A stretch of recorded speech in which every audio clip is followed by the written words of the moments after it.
It began like any other evening. I was in the living room, scrolling through work emails, while my wife, Clara, mentioned she was going out to grab coffee with some friends. Everything seemed perfectly ordinary. She gave me her usual smile before leaving, and I didn't think twice about it. After she left, I decided to unwind. A couple of hours later, my phone vibrated, a message from Clara. I opened it absent-mindedly, expecting something routine. But the moment I tapped on the video, my entire world shattered. The video wasn't meant for me. Within seconds, I knew. Her tone, her expression, her voice, none of it was for a husband. She was speaking to someone else, laughing softly in a way she hadn't with me in ages. I froze, disbelief flooding through me. My chest tightened as the truth sank in. She had sent it by mistake, but it revealed everything I was never meant to see. I replayed it once. Then again. Hoping, somehow, I was wrong. But I wasn't. My wife was with another man. My hands shook as I set the phone down. No tears came, just a heavy, suffocating silence that filled the entire house.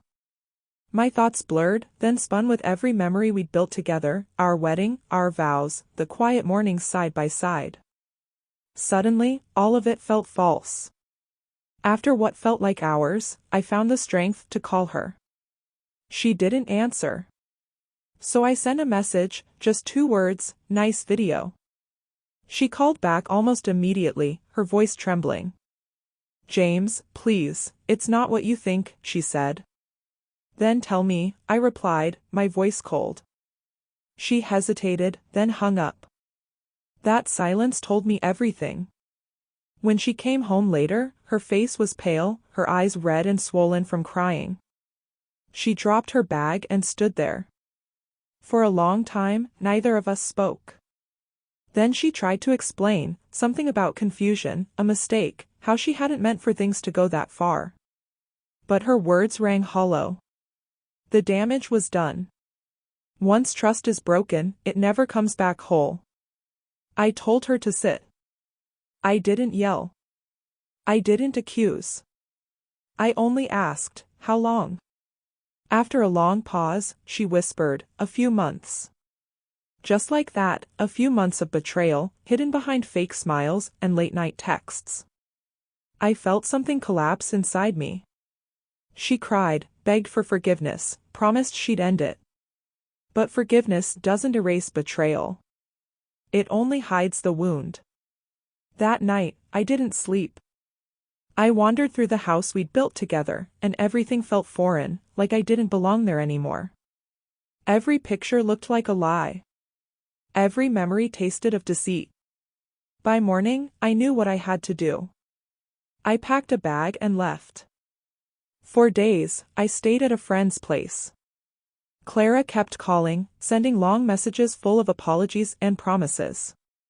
But every word brought the image back, her voice, her laughter, meant for someone else. It wasn't anger that consumed me anymore. It was heartbreak, the kind that slowly drains the life out of you. A week later, I agreed to see her one last time. She looked broken, a shadow of the woman I once loved. "Please, James," she whispered, "we can start over. I'll do anything." But I couldn't. I told her the truth, that the woman I loved no longer existed. Someone else had taken her place. Her tears didn't move me. I had cried enough for both of us. Calmly, I told her I'd be filing for divorce and hoped she found whatever it was she had been searching for.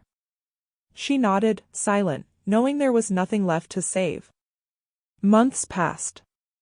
I began to rebuild myself, piece by piece. It wasn't easy, the pain lingered, sneaking in during quiet moments. But slowly, I felt lighter.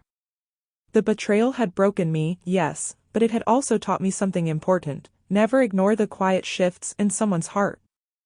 Clara eventually moved away.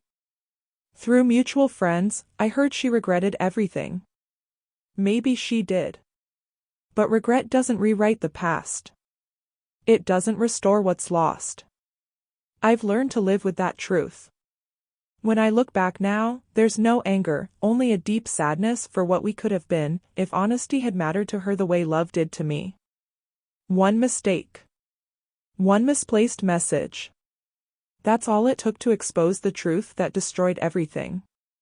But in doing so, it also freed me from a life built on lies. And sometimes, that's the only closure you get, the truth, no matter how much it hurts.